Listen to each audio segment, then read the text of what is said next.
குமரி கண்டம் பார்ட் 5. அமிர்தம் குழந்தையை எடுத்துட்டு அந்த இடத்த விட்டு கிளம்பலான்னு நினைக்கிறா. ஏன்னா நான் இருக்கும்போதே என் குழந்தைய அவன் அடிக்கிறதுக்கு கை ஓங்குறான். அப்போது நான் இல்லாத போது என் குழந்தைக்கு ஏதாவது ஆச்சுன்னா என்ன பண்ணுறது? இதுக்கு முன்னாடி அவனுடைய அக்கிரமங்களையும் அடிகளையும் நான் தாங்கிட்டு இருந்தேன். ஆனால் என் குழந்தை தாங்கணும் அப்படிங்கிறது எந்த ஒரு அவசியமும் இல்லை. அவனை நம்பி இருக்கிறதுக்கு எனக்கு இதுக்கு மேலே விருப்பமும் இல்லை அப்படின்னு சொல்லிட்டு அமிர்தம் அந்த நாட்டை விட்டே கிளம்புறா. 1 வீக்காக நடந்து ஃபைனலி ஒரு மாமரத்துக்கு அடியில் நிற்கிறா. அங்கே ஒரு பழத்தையும் பார்த்து அதை பறித்து சாப்பிட்லான்னு நினைக்கிறா. இப்போதான் 1 வீக் கழித்து ஒரு சாப்பாடு அவளுடைய தொண்டையில் இறங்குது. அப்போது இடையில பால் கொடுத்தாலும் 1 வீக்காக அவள் சாப்பிடலை அப்படிங்கிறதுனால அவளுடைய மார்பில் தாய்ப்பால் இல்லை. அப்போது குழந்தை வளவன் என்ன பண்ணுறான்? சிரிக்கிறான். குழந்தைனாலே பசிக்குது அப்படின்னா அழும். ஆனால் வளவன் என்ன சொல்கிறான்? நம்ம அழுதா நம்மளுடைய அம்மா அழுவாங்களே, அவங்களுக்கு மனசு கஷ்டப்படுமே அப்படிங்கிறதுனால அம்மா எனக்கு வயிறு ஃபுல்லாக இருக்கு, நீ எனக்காக அழாதன்னு சொல்லிட்டு அந்த குழந்தை சிரிக்குது. அந்த பிஞ்சு குழந்தை எவ்வளோ அறிவு பாருங்க. அதுக்கப்புறமா அமிர்தம் என்ன பண்ணுறா? ஏழ்முன் பாலை நாட்டுக்கு அடைகிறா.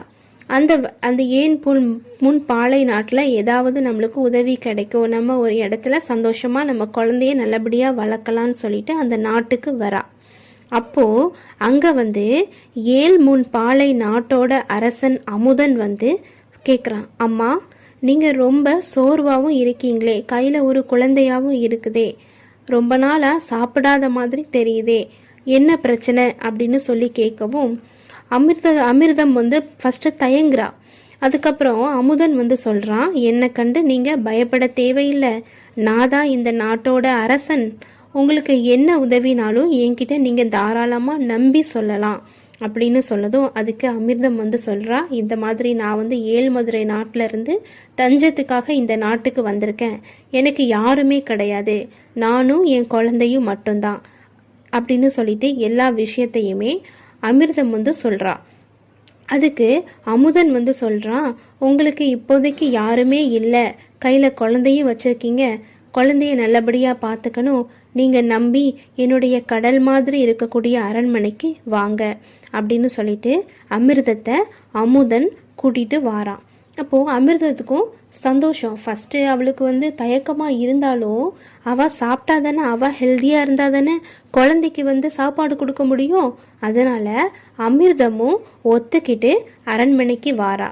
இதுதான் உங்களுடைய பிளேஸ், இங்கே நீங்கள் தங்கிக்கலாம் அப்படின்னு சொல்லிட்டு அமுதன் அந்த இடத்த விட்டு கிளம்புறான். அமுதன் அந்த இடத்த விட்டு கிளம்பி தன்னுடைய அறையை நோக்கி வாரான். அமுதனுக்கு ஒரே ஆச்சரியம்.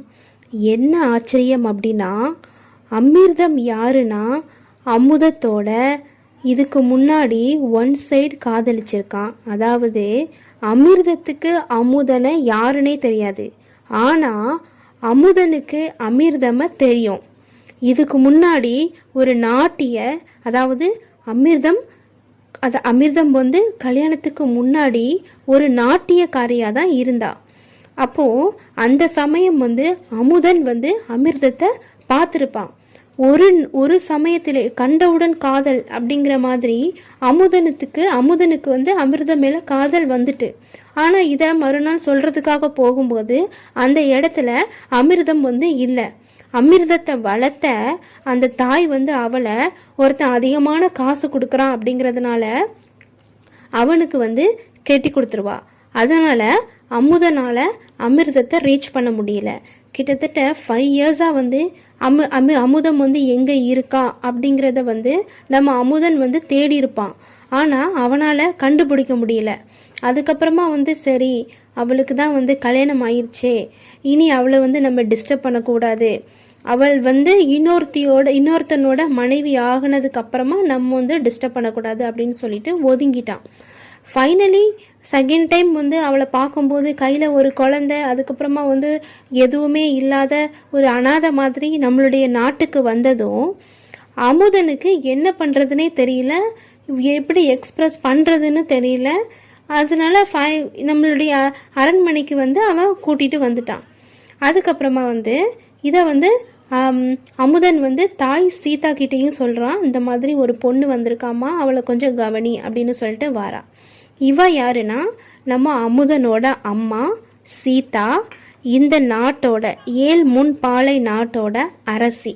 அப்போது அவள் வந்து ரொம்ப ஒரு பால் பழம் கொண்டு வாரா. கொண்டு வந்து குழந்தை பசியாக இருப்பான், நீயும் சாப்பிடு, குழந்தையும் சாப்பிடுங்க அப்படின்னு சொல்லிட்டு ரொம்ப அன்போடு ஊட்டுறா.